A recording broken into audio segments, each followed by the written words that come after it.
we've got a panel discussion, and so we've got three local rural water or rural town leaders here, and in just a moment I'll introduce them, and then we'll kind of get into it. But I did want to start things off with Jim said something that caught my mind. So I grew up in Grady, New Mexico, just down the street. I currently live in Bushland now. But I don't have great memories of Walcott because, again, I grew up in Grady and went to elementary school there. And what I remember about Walcott is them coming to our Pee Wee basketball tournaments and beating the brakes off of us. I mean, just thrashing us. And so I hadn't thought about them for a long time, Jim. It sparked my mind. But we're going to talk a little bit about just rural water infrastructure, just some general education, the system that goes into it. If any of y'all went on my tour yesterday, you got to see some of these things. And we're just going to talk through those. But I do want to introduce our panelists. So on the far right, I guess I'll click through the slides here. I'm going to leave that up just in case there's any questions. But on our far right, you've got Pat Sims. He's the gracious mayor of Dumas.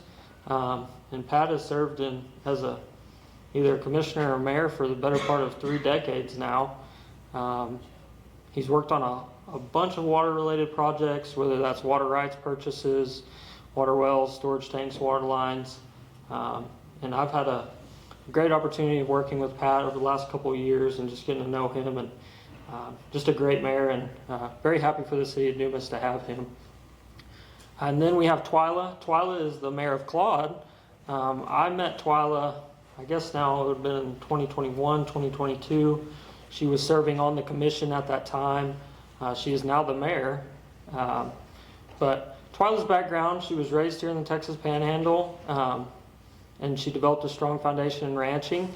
And she's got 25 years of experience as a realtor. And again, I mentioned she's the newly elected mayor of Claude.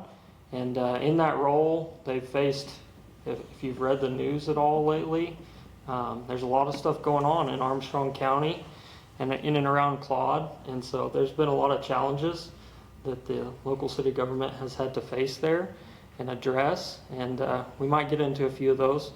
We won't get into too many details because I think we both signed NDAs on that. And then last but certainly not least is Ryan Polster. His name's got brought up some today. Hopefully seem like all good things so far. But Ryan is the city manager of Hereford, and he put this in there that he's a proud graduate of Amarillo High. So I guess that's a good thing. But he says that his career has been shaped by a lifelong commitment to land stewardship, public service, and community leadership.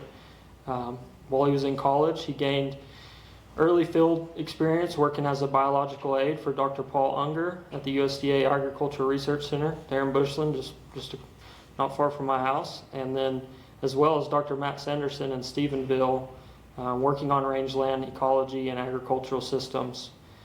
He got his degree in range and ranch management from Tarleton State, and that led him to the Texas Experimental Station in Stephenville.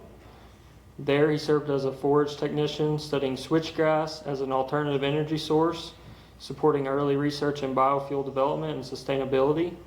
And for 17 years he's been in municipal government.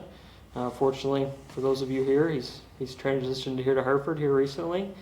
But in that time he's got to apply his background from all that experience that he got previously in his new role and new to here role for local government. And Ryan is married to Misty, and they've been married for a little over 3 decades. That's worth celebrating right there. And together they've raised 4 children, the proud grandparents of 3 grandchildren.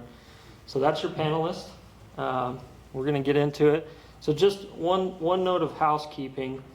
So I've got some prompt questions that I'm going to give to these individuals to talk through, and we're going to just kind of have a conversation. But I do want to reserve some time to allow you to ask questions, whether you've got specific questions. We've got these panelists here, questions that you can ask. So I'm going to reserve a little bit of time there at the end. And also I know that I'm standing between lunch and your first break, and so probably not going to drag this on too long. If we kind of run out of things to talk about, we might let you go for break early. But then certainly, lastly, I'll just close with a couple final thoughts. So we'll get started. And Ryan has the mic, so he's going to get to answer first. So the first thing I want to talk about, and I'm just going to tee this one off, and maybe this will be the easiest one, and then we might get a little more harder as we go down. But Ryan, if you will, and then of course Twyla and Pat, from your perspective, what are some things that your residents misunderstand about your municipal water system? If you could just speak on that a little bit. Well, so mainly is the water is free, and so what they're paying for. One of the misunderstandings is what they're paying for is our infrastructure, and so when the costs go up, they have to pay for that.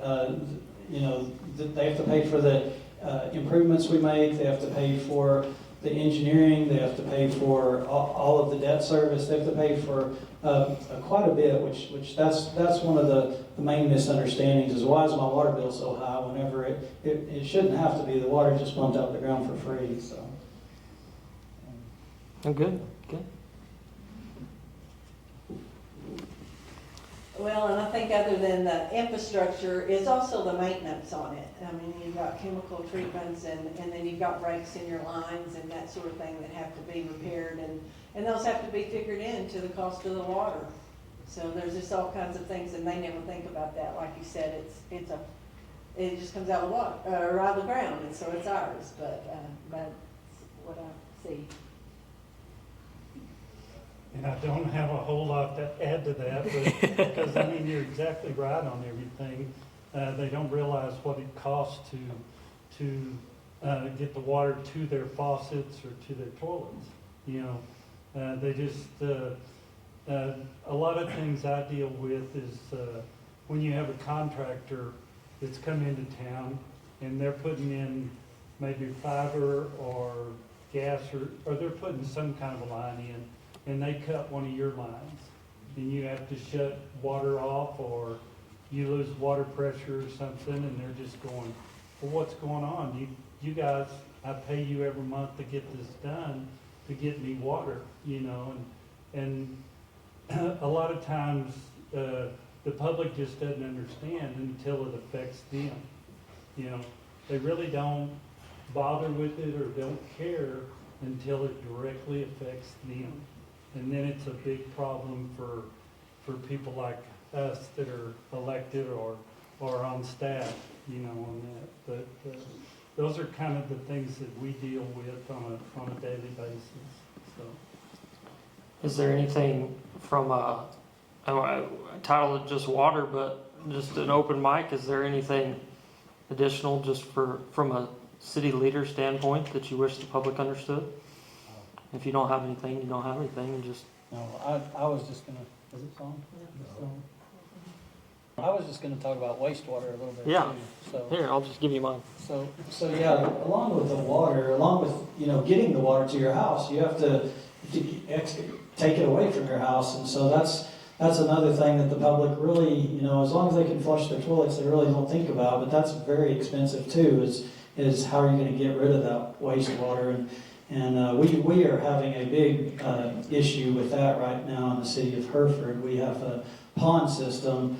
It's a large pond system. It holds close to 1 million cubic yards of wastewater. But the problem is it has probably about 300,000 cubic yards of sludge in it right now. And so the capacity is declining. And I know we talked about it. The lifespan of that, it was built in 2002, and I guess it's probably getting close to the end of life right now. So we're having to scramble to come up with another solution for wastewater other than putting it into a pond and letting it evaporate, or putting it onto through a center pivot and have it. You're essentially salting your fields with it. It has no nutritive value, and it's high pH, and so instead of doing that with it, we're talking about doing a mechanical plant where we can go in and reuse that water. And we've already had one of the data centers that's coming in here. One of the guys is asking us about purchasing our reclaimed water. And so we would like to find some way to reclaim that water, to reuse it in our parks or, for irrigation or to resell it. I mean, it would be a good way, but the wastewater is a big expense, and, that's also on the water bill, and people don't really think about, having to get rid of that water as well. Definitely. I'm going to switch you mics, make it a little easier. Y'all have anything else to add? Pat? Well, one thing that I don't think the public really realizes that a lot of these water lines are 30, 50 years old, and they're just deteriorating, and money has been diverted to take care of other problems, and these problems haven't been taken care of, so we have to stop and try to either find money, grants, whatever we can, or even put some kind of a surcharge on water bills to try to upgrade these water lines, these lines that have been in the ground for 50 or 70 years. And that's one of our major problems we're dealing with, and I'm sure it's every community in the Panhandle. Definitely. I want to add one thing too to what we said earlier about Ryan's point about just the misunderstanding about the cost of water. Not only is it the problems and the infrastructure that we're facing today, but what Paula Joe and Dr. Grodiga talked about is we're trying to also solve issues in the future, which might involve purchasing water rights, for example, and those things take time, and those are things that have to be done, say now for 30 years from now or 50 years from now to utilize, and so they have to be paid for in a certain way, and through a water rate is typically the way, unless you're going to get some grant funding for that, which there are opportunities there, but they have to be paid for in a certain manner. Yeah, and along those lines, I just wanted to, another thing that could be misunderstood here in the Panhandle is that water is finite. I mean, you can pump it in only so long, and we're looking at maybe 30 years here for the city of Hereford, based on the graphs y'all seen earlier and what Chris Crockett and people have talked about, is we have maybe 30 years here. So I would love the public to understand that if they want our water to last, that we're gonna have to acquire water rights. We have 70 wells. Well, I don't want to be greedy, but we need more land. We don't just need wells. We need land above a good pocket in the Ogallala so that we can, guard against overuse of the water is a good way to say it, I guess. Yeah, definitely. Well, we've kind of already teed this up too, so I want to slide into, let's talk about funding. So funding is, I would say, is always the biggest challenge, and across the board, people cite that as the biggest challenge, is getting the money. So from y'all's point of view, what are the biggest drivers behind why municipal projects cost so much? Well, I can say, no offense, but engineering. And, I knew that was coming. I knew that. The thing is, like, on all of our projects, and this is two-sided, because I will say something good too. My assistant city manager back there is Wade Hawkins. He's excellent at doing this, playing both sides of the issue, and I'm not so good at it, but I will tell you that I want things done right. And so, it's a huge expense. It's 10 to 20% on any project you do. You're going to have to add that much more money to it to pay for your engineers. And you can't, over a certain amount of money are being spent for a city, you have to have engineering. And I'm glad for that, because I want to know that the projects are done correctly. I want to make sure we get a good engineering firm, but I'm glad for engineers that can, We have good lobbyists. that can do the job, and they've studied and know the specifics way better than I do. So, engineering and then regulation. There's some regulations where you have to put a pipe in a certain place in it for a municipality. When you're doing it out in your own land, you don't necessarily have to worry about that as much, but some of the regulations cause us to spend a lot more money too.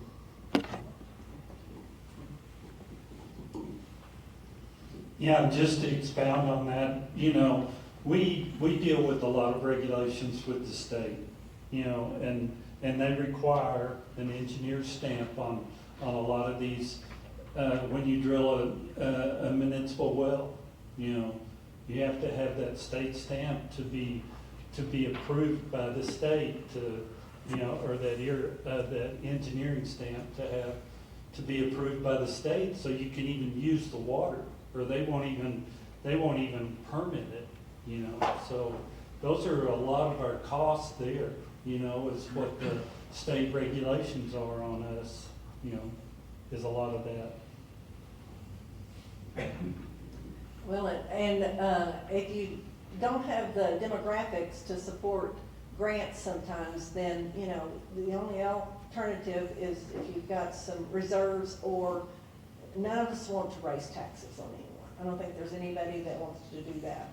But that is just the fact that you would have to do if you know, for the cost. And so it becomes a real struggle how to do that, and but you're right, you want to have the engineers do it so it's done right and you're not redoing it or just wasting your money. So it's a difficult task.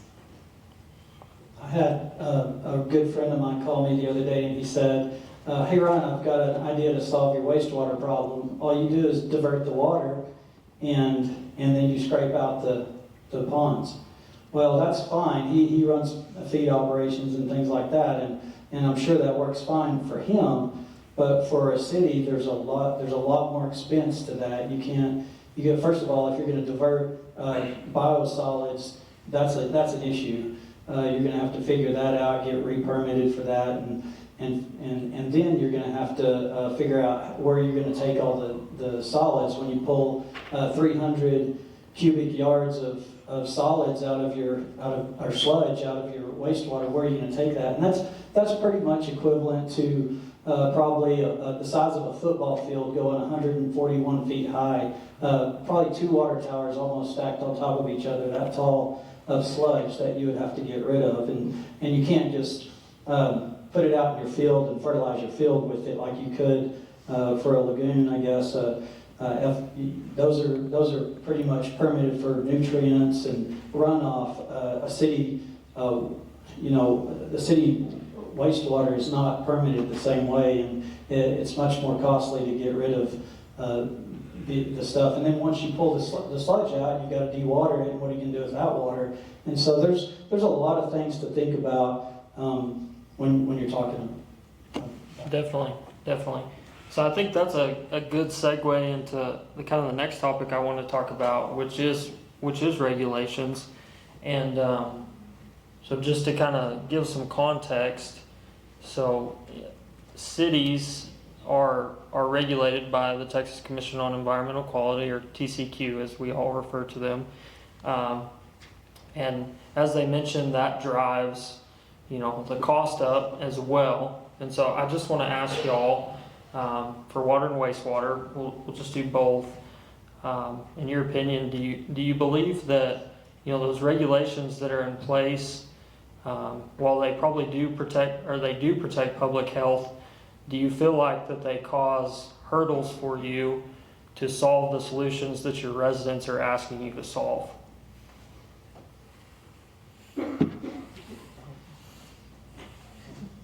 I would say no. Interesting. You want to extend on that? Well, it's the same thing as the engineer. I just think there's a reason for the regulations. I think that those ought to be heeded, and they keep our public safe. Yeah.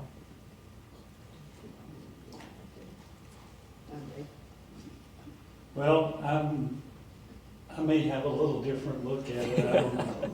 But I think, and I'm all for public safety. I mean, I want to make sure. I just think there's a lot of redundancy on a lot of these regulations and stuff, to where You have to use specialized things on water wells, and you're bringing it out of the ground, you're testing it constantly to make sure it's pure enough and it's public safe, but you have to keep going through different segments and different testing, and over to make sure the public's safe. And I'm all for that, but I just think some of that could have been cut out, because we're gonna make sure that the public is safe and the water is safe, that the wastewater is where it's supposed to be and what it's supposed to be doing. But I think there could be some, help in that area to where we wouldn't have quite so many regulations, so many hoops to jump through to make sure, we can provide you safe water and take care of the public safely. Yeah.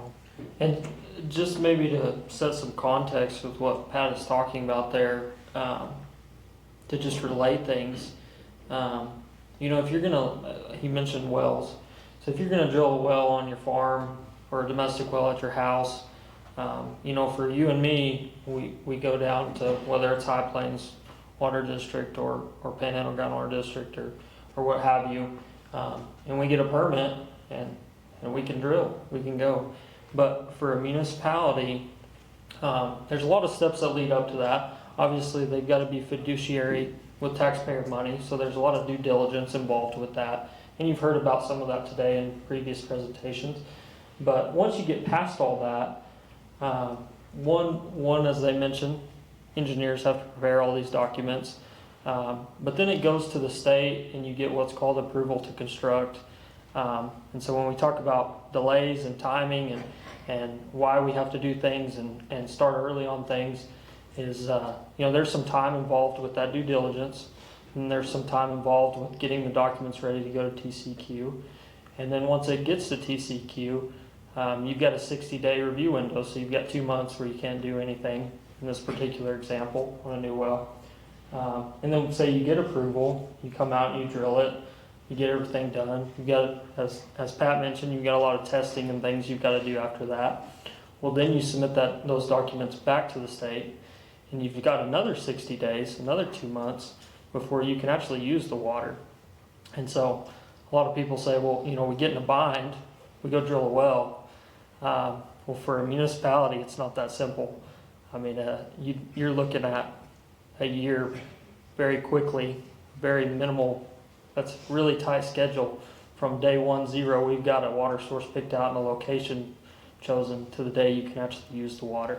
And so these are the things that they're having to weigh with their budgets as well, of making sure we're doing things in a timely manner to achieve our future things. And so that's a good headway into my next question. For each of you, I mean, how do you go about balancing these investments you have to make into infrastructure while still trying to keep it affordable for residents? I mean, that's got to be a really tough thing to deal with.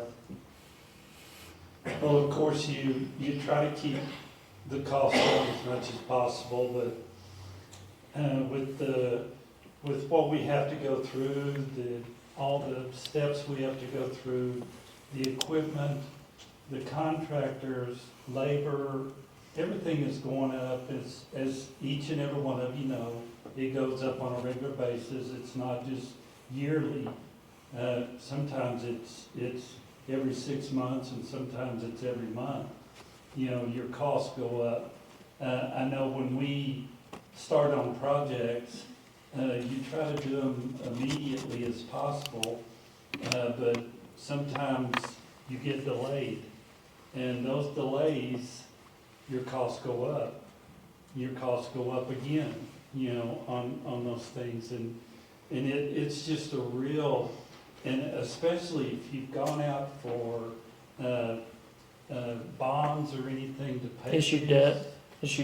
Yeah, Something like issue debt of any kind, and you've got this set amount that you've issued for debt, and all of a sudden your costs are 20%, 30% higher than that. that's a problem. That's a problem you've got to deal with and figure out. You've either got to scale the project down or find the other 20 or 30%.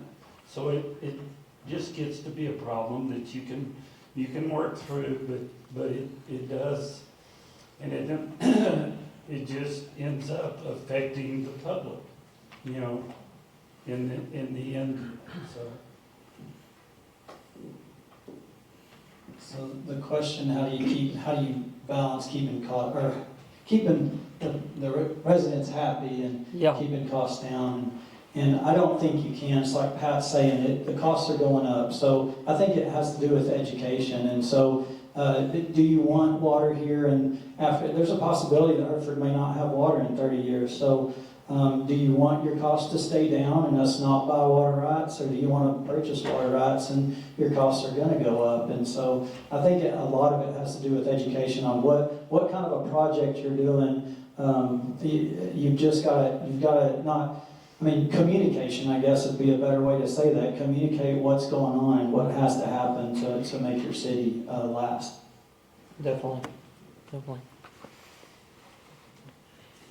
All right, well, I counted 3 different presentations that mentioned this number today, which was interesting to me. So this isn't a shock to this group, but we've seen, like I said, 3 different presentations that have shown that in this area, municipal water, groundwater pumping only accounts for 5% of the total groundwater being pumped, which is not something that's commonly said, which I was shocked to see that so many presentations mentioned that, which I feel is a good thing.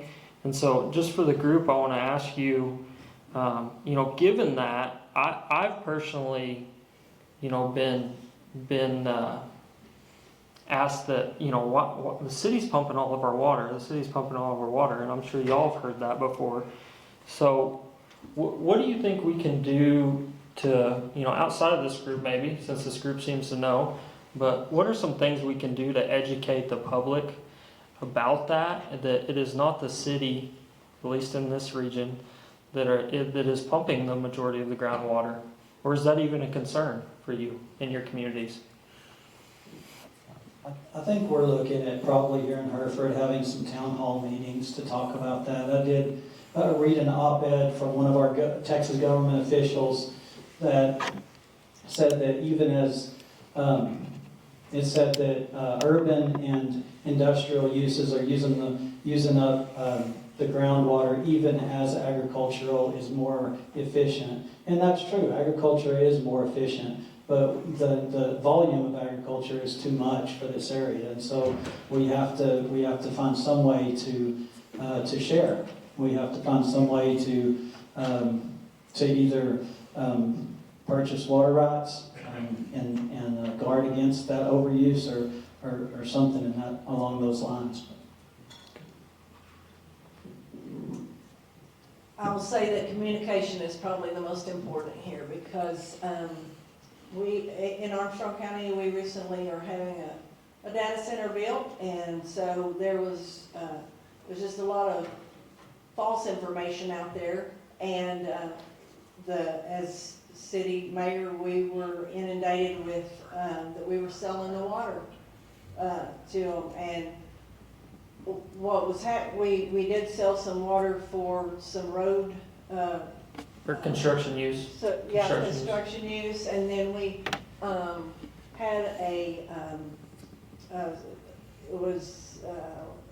cable going in under the ground, fiber optic, and we were letting them have some water for that.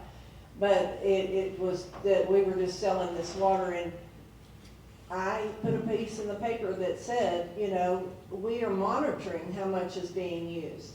Where a lot of times, if a farmer's selling it from his well, I don't think that's being monitored as well. And we were monitoring it, making sure that we didn't hurt our system or put our citizens in jeopardy. And so I just think getting that correct information out there is crucial. And I totally agree with everything y'all said. What we've tried to do in Dumas, excuse me, what we tried to do in Dumas, we just had about 10 days ago, we just had what we called the State of the City, where we came in and just had an evening to where invited the entire public to come. And we just went through everything that the city was doing, all the employees, where they were stationed, what departments they're in, what the financials all look like. It's the city, and where our future was going to go, what we were looking at. We just tried to be so transparent that we could take off a lot of these questions, or head off a lot of these questions that are coming at us. We are going to also do, as Ryan said, we're going to do town hall meetings. We're going to start with water. You know, it'll be the first town hall meeting. We'll go with anything else the city is doing with the town hall meeting. Invite the public, let them ask questions, and just try to be as transparent as we can. You can't ever head off the rumors. You can't always stop the questions or what's going on in the community, but you can put that information out as much as possible, be as transparent as much as possible. Thank y'all. Well, I mentioned that again, that we're right in front of the break, and but I wanted to give the audience, if anybody has any questions for the group or for individuals, yeah, free to ask any questions right now.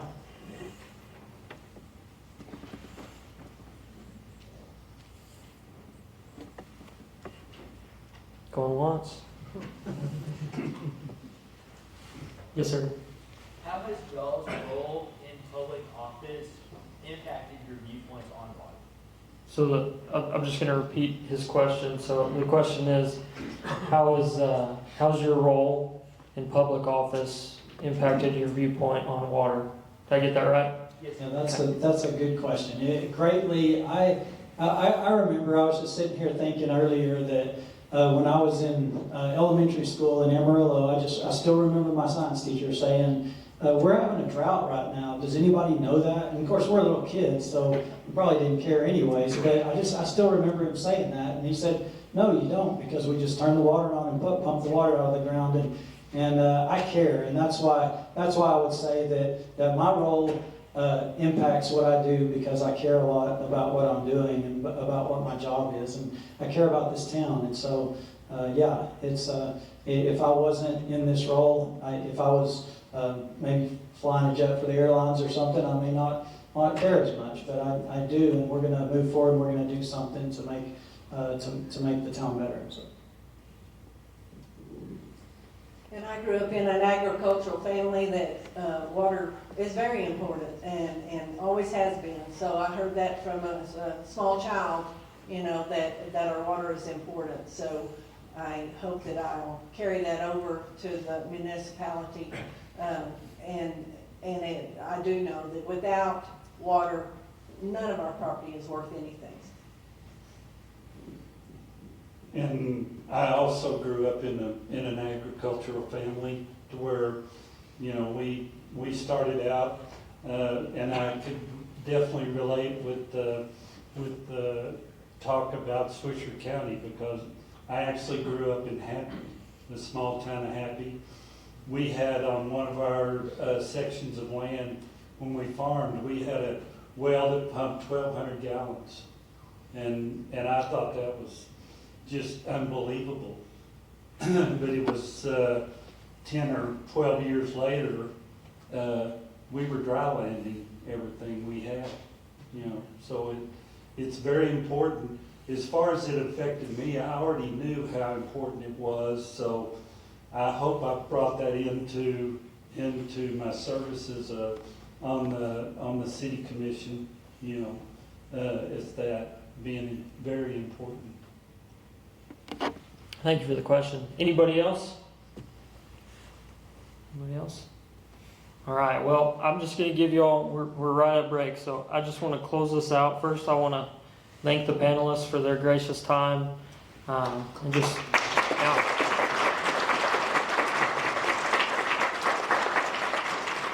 And thank Daryl for having us. And I just want to leave you with this. You know, these, you know, we have two local government officials and then a city staff member here in Ryan. And I personally, I've thought, like I said, I've thought a lot about this. And in my role, I get to see behind the curtain a little bit. And what I've seen from that is that the decisions that these types of individuals have to make don't come easy. And I think what I'd like to share with you is that, and mostly with the general public, is that in general, your city officials, they know the problems, they understand what problems are, the problems that they have, but making decisions to fix those can be very difficult. We talked about a few of those things here, but money and regulations impact that. And so I'll just leave you with this. I would just encourage you to have some empathy towards your public individuals because of that. Just seeing behind the curtain, they have to make a lot of tough decisions, and they have to make it for the majority, not the one-offs and two-offs. And I know those things weigh heavy on their shoulders in that. So I just wanted to encourage everybody for some empathy there. So thank y'all. Appreciate y'all.